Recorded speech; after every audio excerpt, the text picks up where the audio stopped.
The crystalline grid has 4 portals. They're extremely important, and it's very important that these stay filled with love and stay cleared. One portal is 2 rivers, the Tigris and Euphrates. If you know your geology, you'll know where they are. One represents the male, one represents the female. Then we move over to the Ganges. Then we move over to the Amazon. And then we loop around to the United States, to the Mississippi. No wonder New Orleans was levels and levels and levels of stuff that could no longer be buried. It was the job of that river to open up the consciousness. I would like to sing tones. I never know what's going to happen, but I've been asked to do some tones and allow these tones to touch your heart, to touch that inner child within your heart, to bring you into that feeling of love, gratitude, thankfulness of connecting to your real self, the divine inner child of you. And as you feel the joy of this connection, and I've talked to many of you today, I know you've made the connection, take that joy and send it to these portals, Tigris, Euphrates, the Ganges, the Amazon, and the Mississippi. Send it through as iridescent rainbow light if you wish, iridescent rainbow mist. But always send it through with a feeling, with that energy, with the emotion of the love that you feel when you touch that precious divine.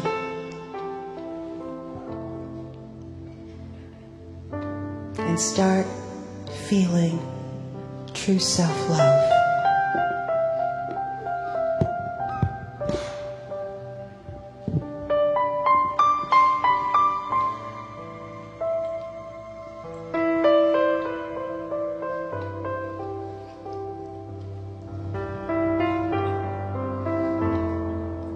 When I was a child, I thought like a child. I laughed and I played with the stars. Then I awoke one day to a different world, a world where there were no smiles. And I said to the stars, who I am doesn't feel the way it did when I walked as a child. My heart would smile. We would join hands. We would walk through the grass to the top of the hills. We would see the sun come up. We would see the moon come up. We'd see the creatures and the stars, the symbols saying, we're all one, we're all together. So I pray the child in me is allowed to come up.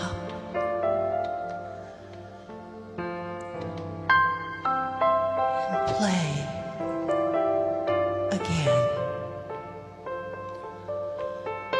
with the stars,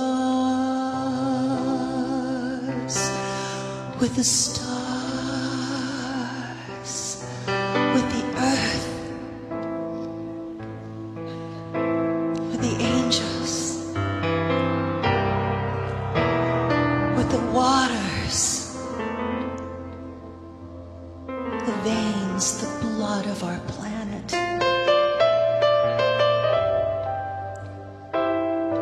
the stars,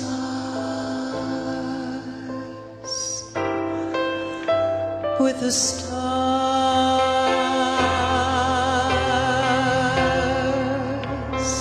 through the cosmos to the center of the star, with a great golden goddess Aurora Oma comes to us. Let us ride on her gown, her gossamer gown, smiling down at the planet, seeing peace and joy, love, support, oneness. All the inner divine children of the world gathered around the planet, and shining down, there is love, always, showing the never-ending twinkling of the stars.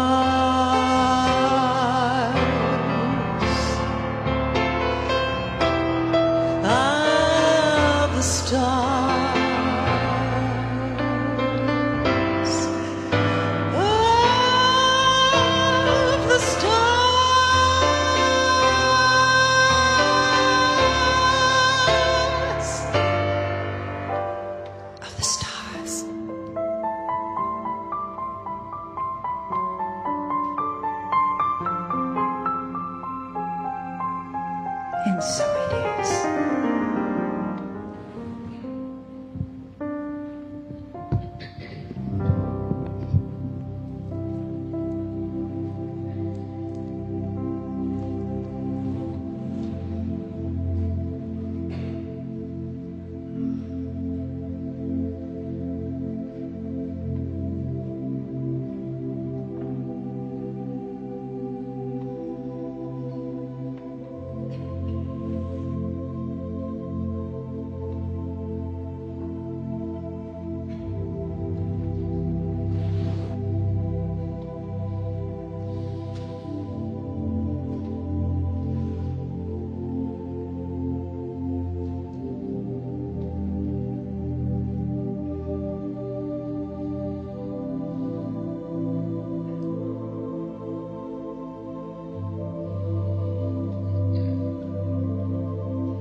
Greetings, dear ones. I am Cryon of Magnetic Service. Indeed, there are those who felt us as they walked into this space this morning.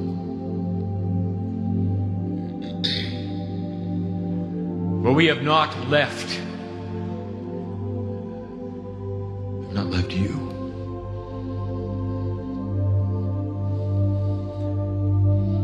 It is so important that you understand the overview of everything that has transpired in 2 days. Do you feel the unity here?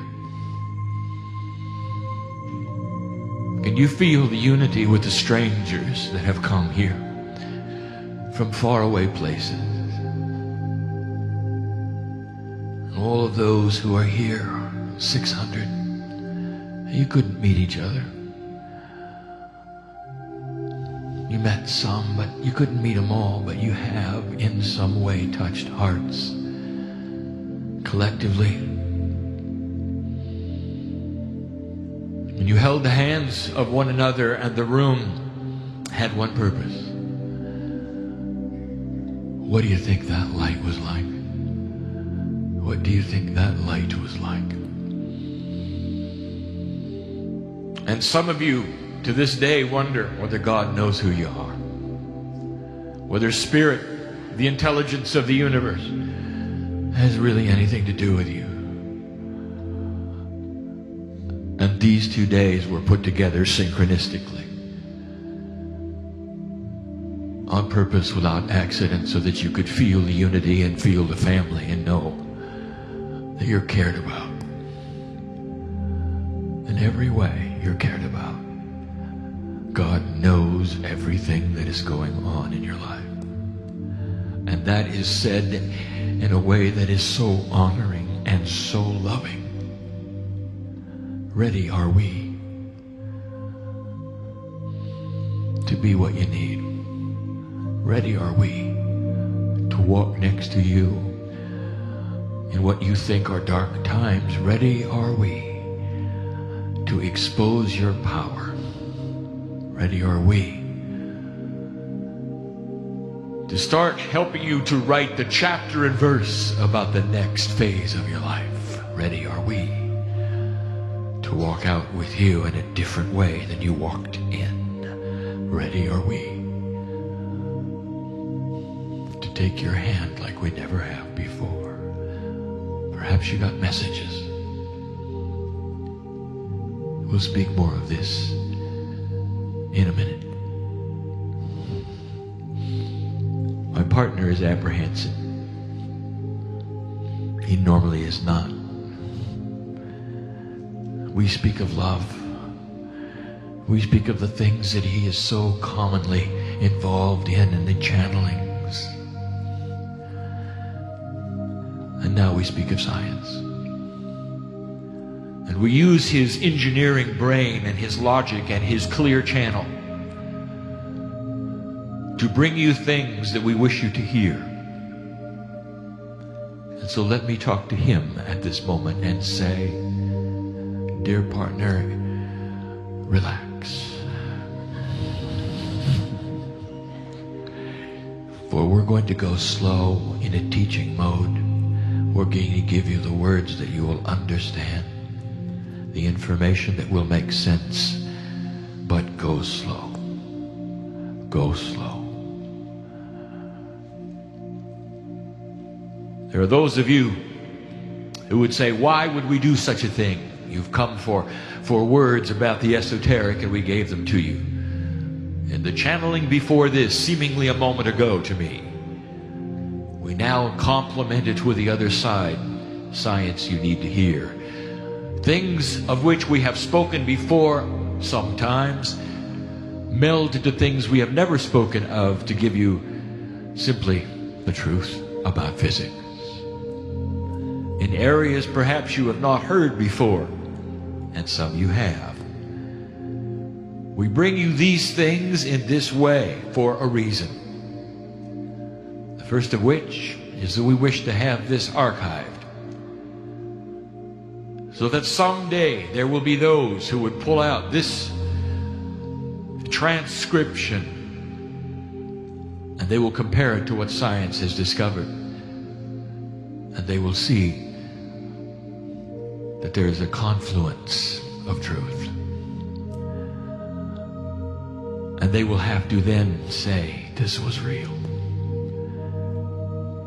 This was not a human being on stage entertaining the crowd and guessing about science, because these are high ideas that will translate to the pages of your textbooks eventually.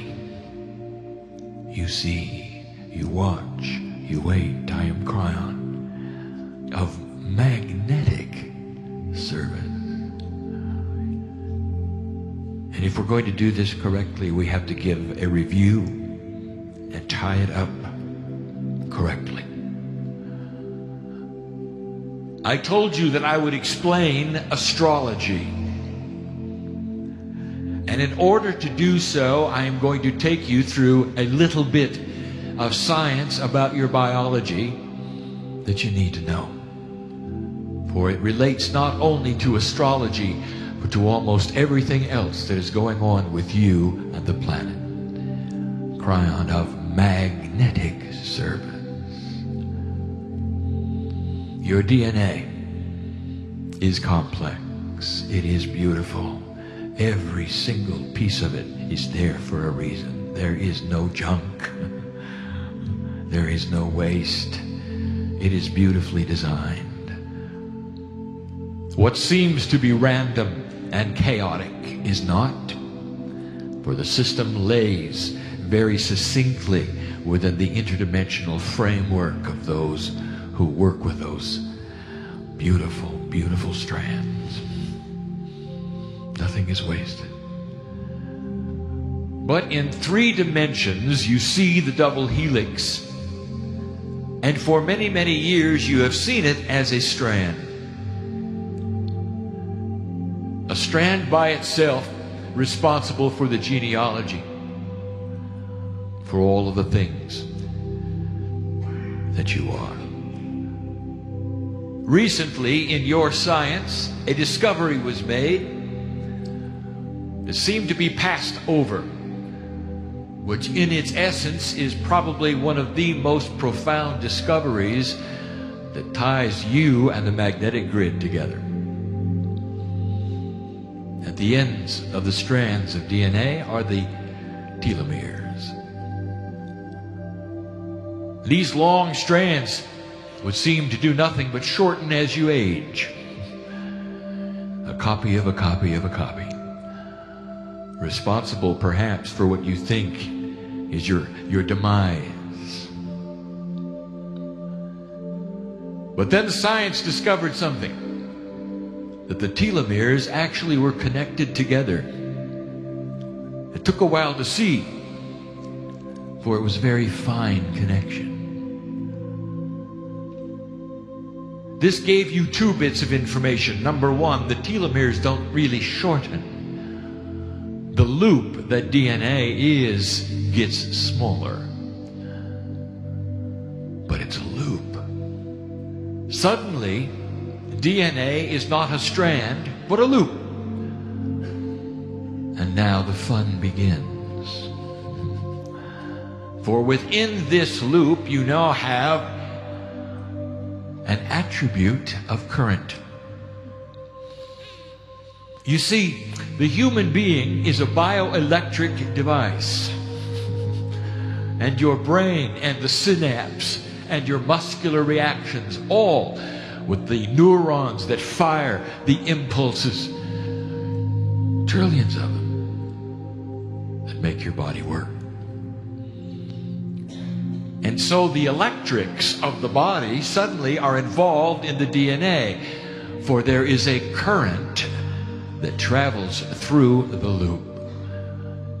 It is minuscule, hardly detectable, even by the finest of your instruments. So the first thing we will tell you is this: scientists, look for the current, for you will discover it is there. Not only that, you will discover that the current flows in a way that is so free through chemistry that shouldn't even conduct electricity. Almost like a superconductor DNA is in a loop. Current flowing through a loop. Oh, I told you, my partner, this is going to be familiar to you.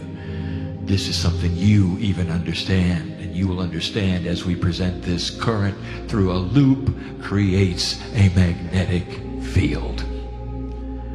DNA has a magnetic field, all of its own. Oh, it's small. But you take trillions of those parts in the human body, all of whom then have a magnetic field, and the whole human being becomes magnetic. And so there you sit and there you stand with scientific evidence that the human being's DNA actually has a magnetic field. And this tells you something else. That if there is another magnetic field around it or close to it, something will happen that is known even in your basic electricity, and it even has a name. And it's called inductance. Listen. Inductance is that magic space where 2 magnetic fields collide and intertwine, where communications happens, where things are passed from one thing to another. In your electricity, it is used daily in almost every apparatus you have. Inductance. Through the seemingly thin air, one magnetic field transmits the information to another. Some of these things are designed, like your DNA, for instance. And the magnetic field that your DNA has inductance with is the magnetic field of Earth. Now rewind with me to the information that we gave you in 1989, and we said that the Earth has a magnetic field that postures your consciousness. We told you this information, that if you were to go outside of this magnetic field, that you would be eventually in dis-ease. You cannot live without it. We now challenge you yet again, and we tell you this has not changed at all. This fact has never changed. And we ask scientists to look at some very interesting attributes, and they're there waiting for them to discover. Look at what happens when you take a human being, even slightly outside the magnetic field. They go into disease. There have been laboratories that you have placed on your poles, which are research laboratories that scientists live in for numbers of months. At the poles of the Earth, you have a neutrality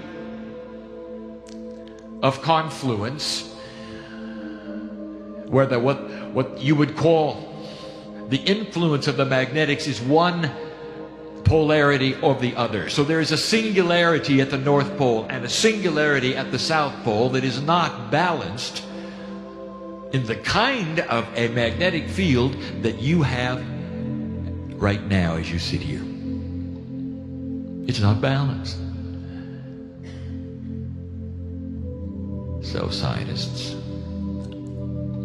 I want you to take a look at the health of those who were in those research laboratories, because you're going to find something, that the incidences of their disease and their cancers is far, far greater than it should be in the normal curve of human health.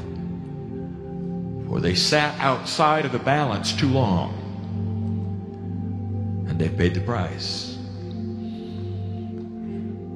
Those who were in orbit for great numbers of days, even months, were slightly outside of the magnetic field that you are in now. And you can see the same thing there. Look at their bone marrow. Look at their immune system and see that it begins to fail when they get outside of the magnetic field. The magnetic field is there. It works with your DNA in ways that you do not know. It talks to your DNA. I am crying of magnetic service. 1989, I told you that the magnetic grid would move more in 10 years than it had in the last 100, and it did. On its way, some say, to be involved in the flipping yet again. But not yet, and not quite. But it moved. And I'll tell you why it moved. Because the consciousness of this planet moved it. That's why it moved. After the harmonic convergence, that's when it moved. No coincidence. It moved in order to posture your enlightenment. That's why it moved. It moved so that there would be an awakening of the planet. That's why it moved. And there is, and there has been, an intuition shift of so many all over the planet asking, isn't there more than I've been told? And there's another place on the planet that's difficult to live. There has to be. And that's at the null point. At the equator. And portions of it, because the magnetic grid is not consistent and it's not linear. There are parts where it's greater and parts where it's lesser. It doesn't follow exactly the equatorial line. It goes above and below. And that has been mapped for you, and your scientists know where that null point is. And I will now tell you there, take a look at the null point, and you will find the greatest trouble spots on this planet, the greatest disease on this planet, the greatest war and horror and genocide on this planet. The greatest imbalance is in the null. And that's because of the magnetic grid, and because DNA receives information of balance. We told you 18 years ago. Do you want to know where to go where it's more comfortable for the light worker? Go to where it's cooler. And that's not at the equator. Now do you understand why we said what we said? That's science. And we sit here saying, go ahead, scientist, take a look. Take a look. Because you're going to find some synchronicities that you did not expect. If you're going to travel to the stars, if you're going to travel to the planets, you better take your magnetic field with you. In a simulated mode, match it to what the Earth gives you for those days, those years. Sit in that cocoon, or you'll not make it. Take it with you. This is yet to be recognized by those who plan to go to the planets and to the stars. So here is the invitation to the scientists. Take a look, for it is biology, and it's balanced best, and you need the magnetics for balance. Now, let's talk about astrology. If you have gotten so far what I have said, and you understand that you as a human being are always influenced by the magnetic grid, and that it was designed that way for communication, I would like to reveal to you what is landing upon the magnetic grid that might be that communication. Oh, there's a lot. I'll just give you the one. At the center of your solar system is your sun. Your sun is being patterned magnetically with gravity every second of the day. You cannot separate gravity and magnetics. They are two twins of the same attribute in science, yet to be understood as they relate to one another. Light is involved as well, for it is interdimensional. Any attribute of anything that can be two places at the same time is interdimensional, and light can have that attribute. At the center of your solar system is your sun, and it is sitting there with the planets pushing and pulling upon it as they move around it. Imagine the force of the tug upon the sun of all of your planets and the various alignments that they go through.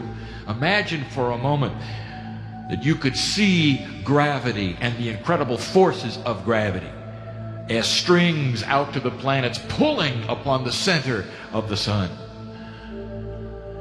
It is affected. It is patterned daily, all of the time, every moment.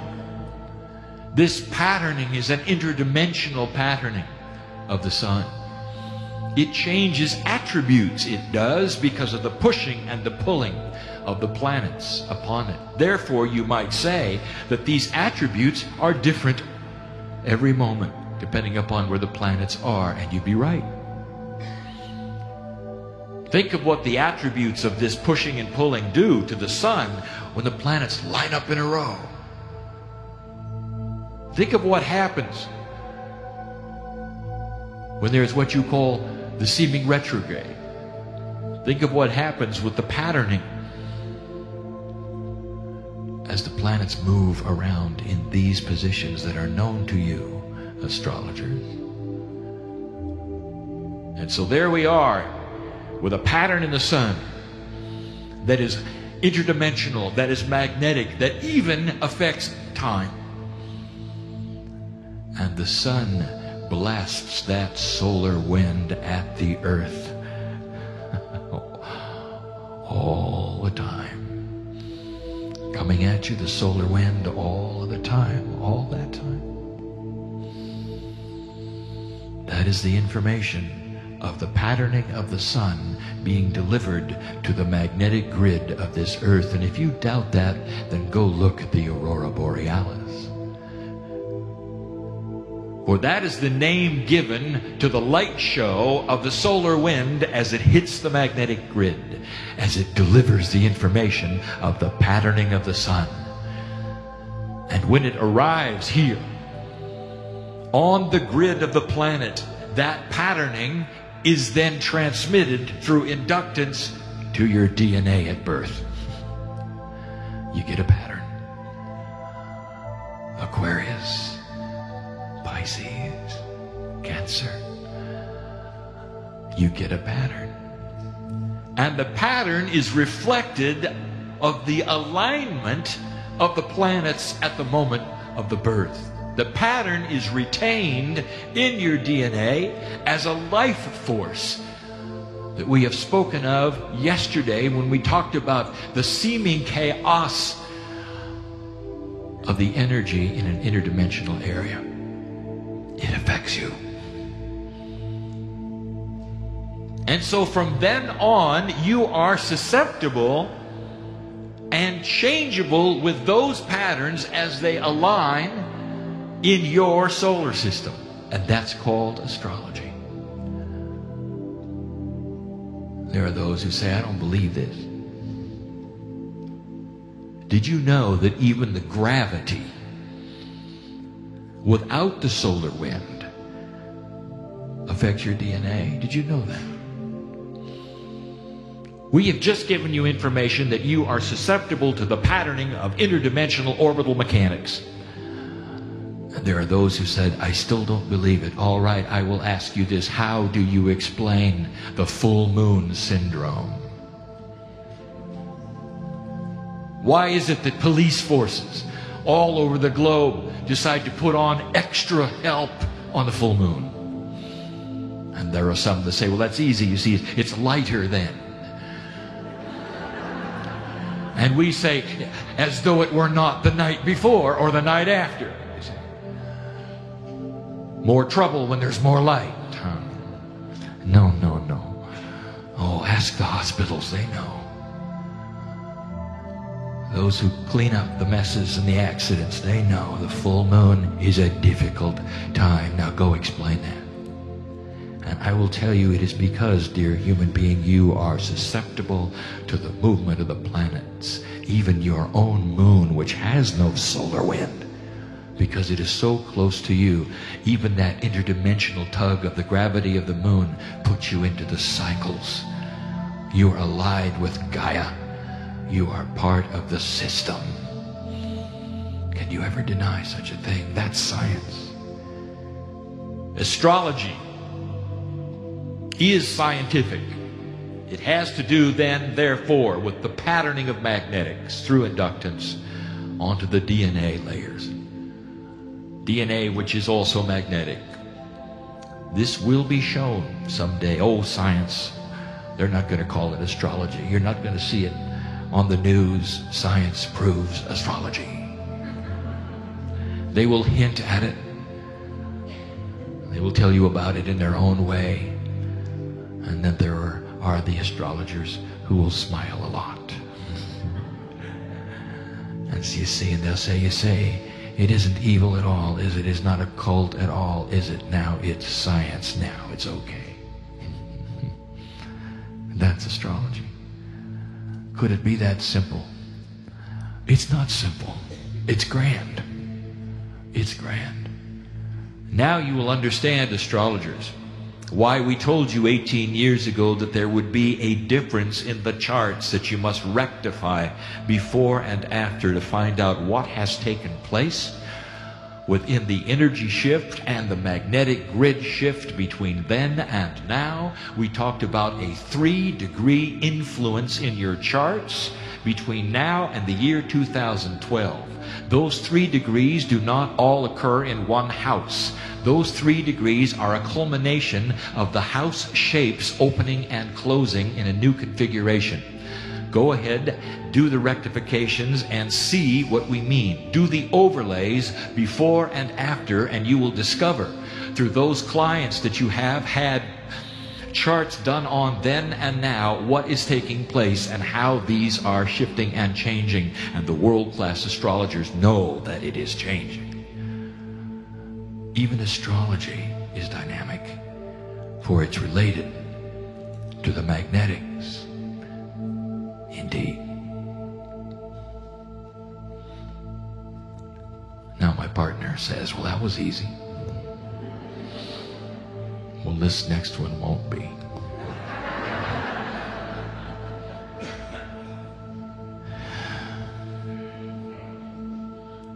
For now we speak of physics.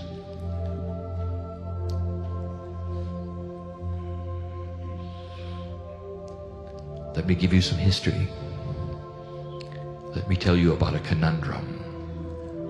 Let me tell you what science has done with the conundrum. Then let me tell you some things that we have never said before. It's a beautiful law, it is.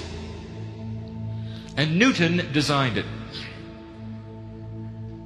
It is a law that is responsible for all of the orbital mechanics in your solar system. Explains them all, it does. It is the second law of Newton. It is a description. Careful, my partner, go slowly. It is a description in its fundamental formulation of force, matter, and acceleration.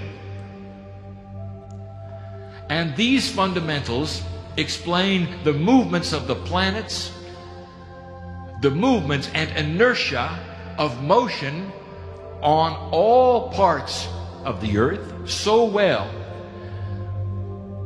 that is responsible for the calculations of you sending satellites up, ships throughout the solar system, all of the math so centered around Newton's second law. It works.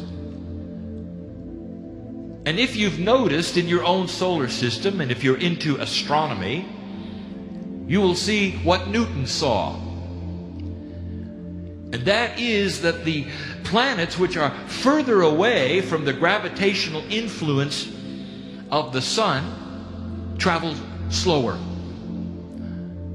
And that the planets that are closer to the sun, because of the influence and the orbital mechanics and the force, matter, and acceleration formula, travel faster.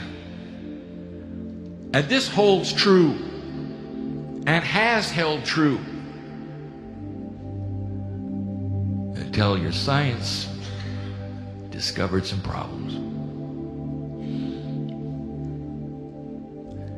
The first thing that raised its head was when the particles became too small, the law broke down. It didn't follow the rules anymore. When you got into atomic structure, it was different. This was actually the reason for the birth of the quantum physics, the explanation of the small and the very small, and the theories that would go with it. And it was okay. It was okay with science. They said when things get super small, there has to be a difference. Not only that, human beings have the ability to experiment with the super small, with their atomic accelerators, where their protons and antiprotons, colliding them at almost the speed of light to see what happens, to see what the particles are. They could experiment with it. They could get the laws of small particle physics. And even if it didn't match Newton's second law, it was okay. Because after all, you weren't dealing with planets and stars. It was okay. Until recently, when they started looking at the very big. Galaxies don't work that way. Recently, within the last decade, as the optics of the telescopes became better and better, they discovered the pieces and parts of galaxies could be seen rotating around the center. And to their shock, they discovered that they were in what is called a flat rotation mode. For me to explain this to you, go slowly, my partner. If you were to take a disc and put some pebbles upon the disc, close and far from the fulcrum or the center, and then gently rotate the disc, you will notice that all of the particles you put on the disc rotate in tandem together, keeping their influence with each other in the same perspective. They don't move. One does not go faster than the other at all. That is called disc rotation, and that is what galaxies basically do. Suddenly, Newton's second law doesn't work. Works for solar systems, doesn't work for galaxies.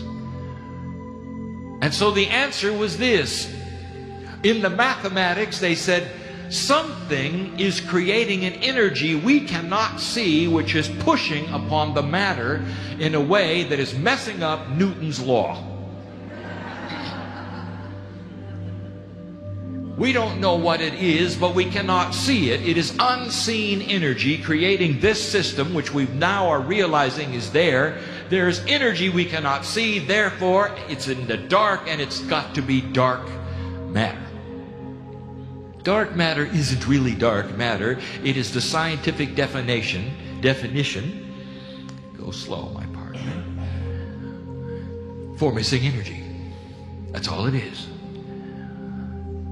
Something is pushing and pulling in ways that do not follow the orbital mechanics of the classic Newton's law. How can that be? Now the conundrum is there. The very small doesn't work well. The very big doesn't work well. Your solar system seems to be fine.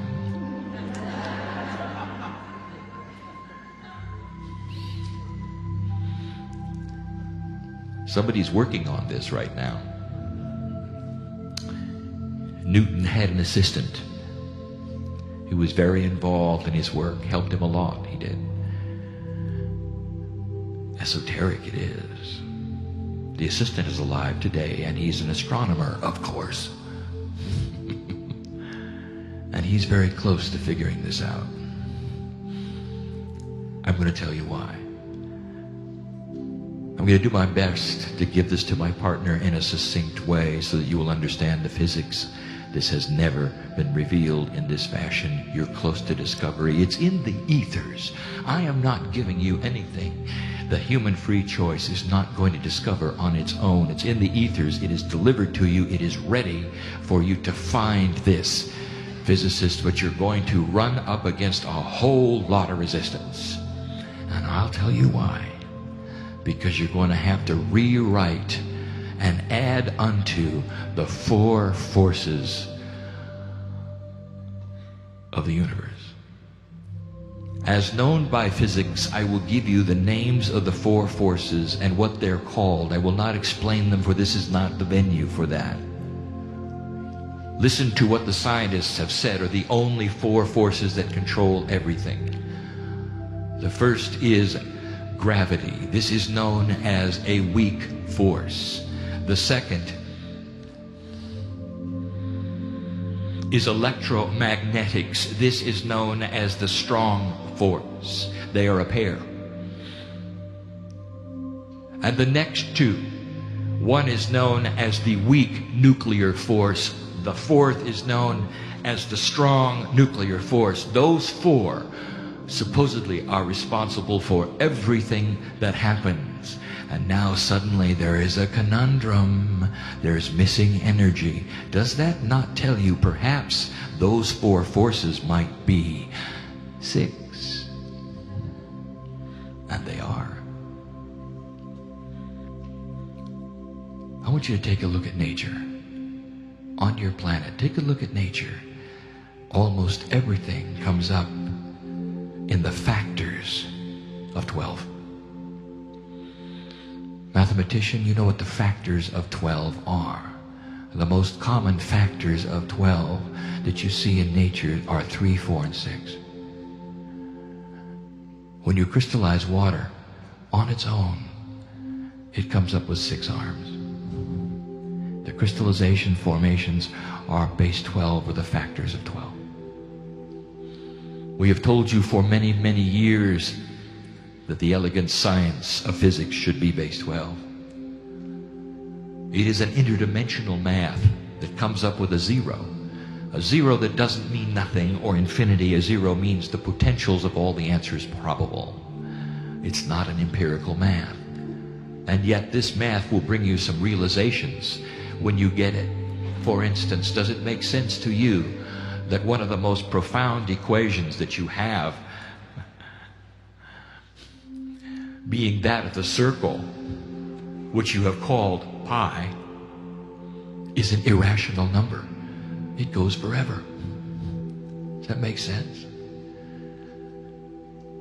We happen to know that on one of your spacecraft, to communicate with anybody who might find it, you put that number, pi, right on the chart on the spacecraft. It's like a communication in math. In case any intelligent life force should find it, they would then say, oh, you have pi. You must be intelligent. Let me tell you what an intelligent society will know when they see that. They will look at it and they go, these people are flying in space. They don't even have base 12. Look what they think pi is. They must still be in base 10. There's got to be 6 forces. And there is.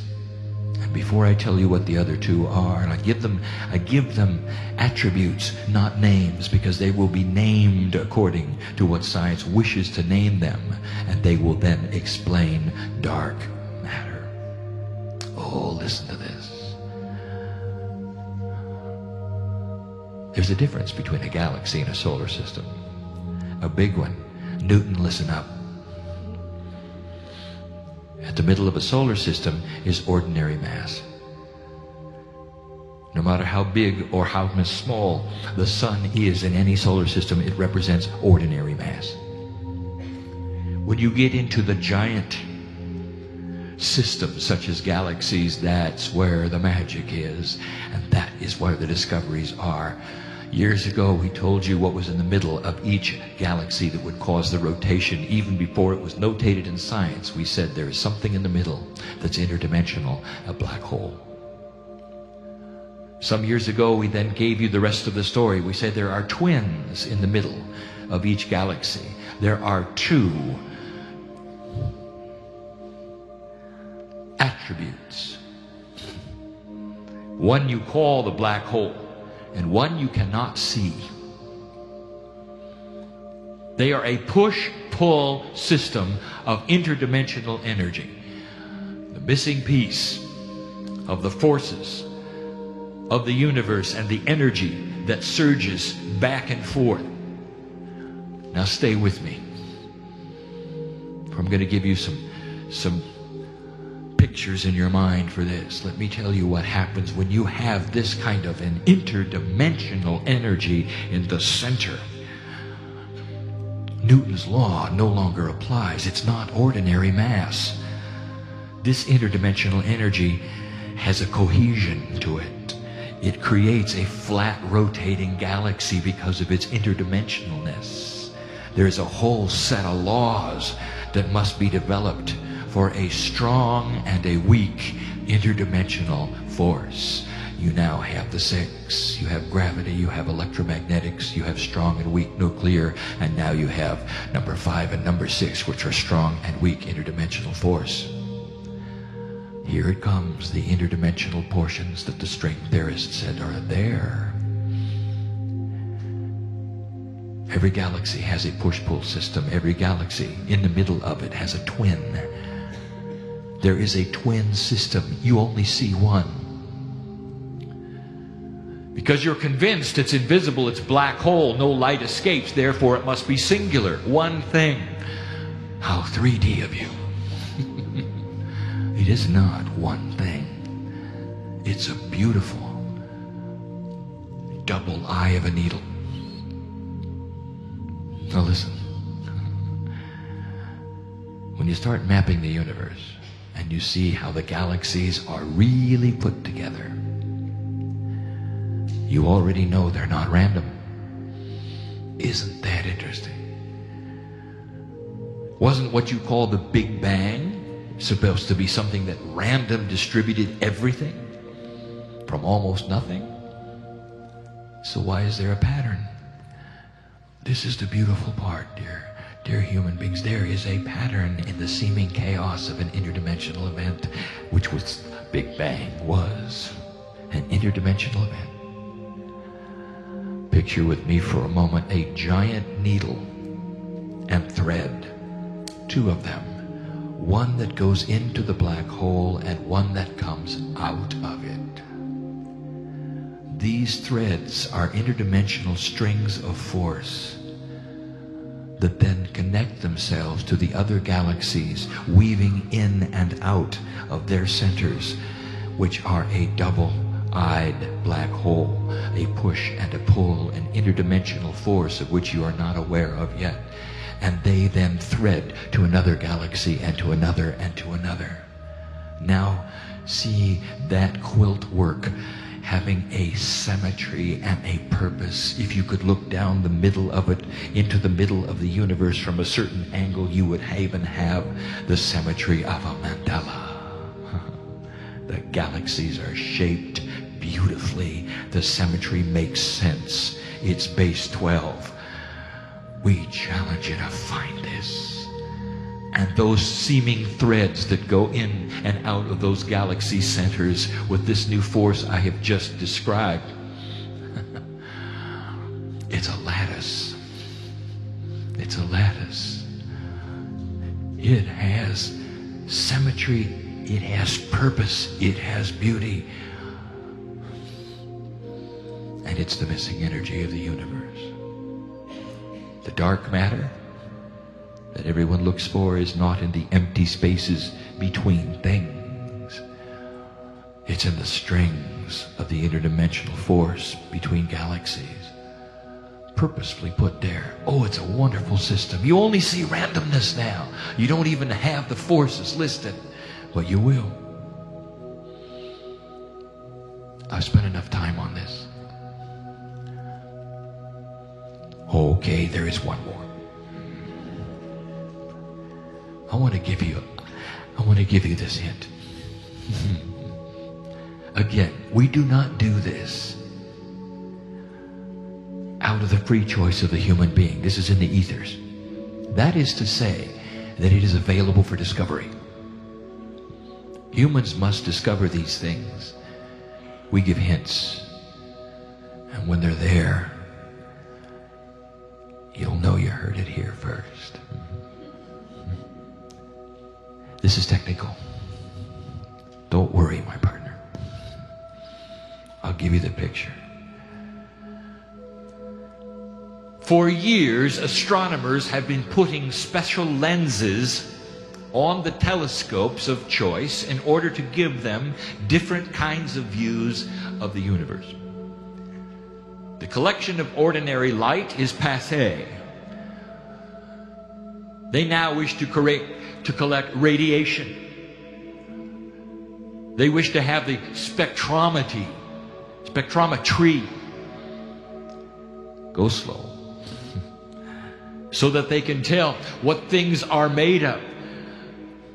They would like to measure the coming and the going of the speed, so they will have red shift or blue shift. To know the speed of things. For years, they have been putting special lenses on their telescopes so they can see not light, but everything else. Wouldn't it be wonderful if someone came up with an interdimensional lens?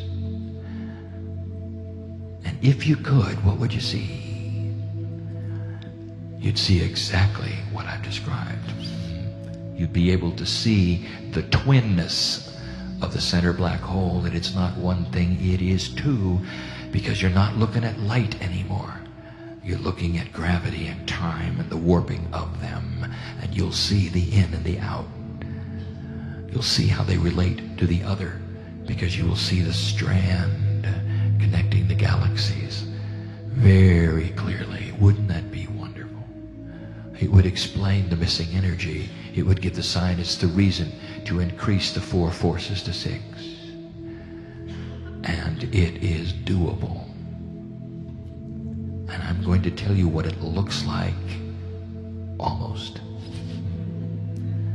Number 1 hint, you cannot put it on the lens. It must go as close as it can to the receiving device. In the case of an optical telescope, that is its mirror. In the case of a digital telescope, that is its digital eyeball. That is to say that this lens cannot go anywhere but the focal plane. That will be meaningful to those who build telescopes. It must go there where the focus is collected. This lens is not physical. This lens is plasma. Plasma held together by incredibly strong magnetics. And it's very cold. And those are the hints. And when you develop it, and when it's there, and when you turn it on, there will be the next step in astronomy, a revolution, a revelation. Physics will change, your reality will change, and I'll tell you why.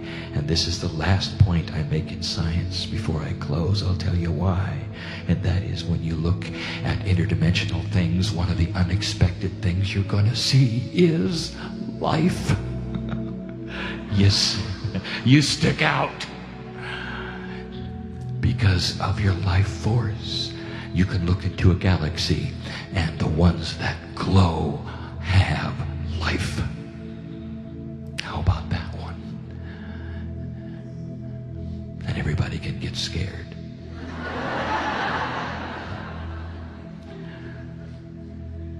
It's inevitable. Inevitable. That is our science channel. Listen. In a moment, you're going to leave. You're going to get up out of the chair and you're going to go away. And some of you will be sorrowful. And you'll say, you know, if there were only a way we could just hold this energy. I really like this, you might say. I want to tell you, we have that in common, dear human being. We really like this too. It begs the question, who came to see whom? You see, we give excuses so we can spend time with you. We say we're going to give a science channel, an esoteric channel. That's just so we can sit with you, you know. You want to be here because you're interested. We want to be here because we love you.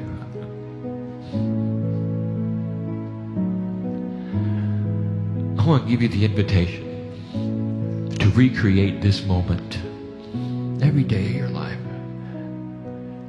And you say, well, that's kind of hard. We don't have the people around us. We don't have those special people that are on stage. We don't have the music. And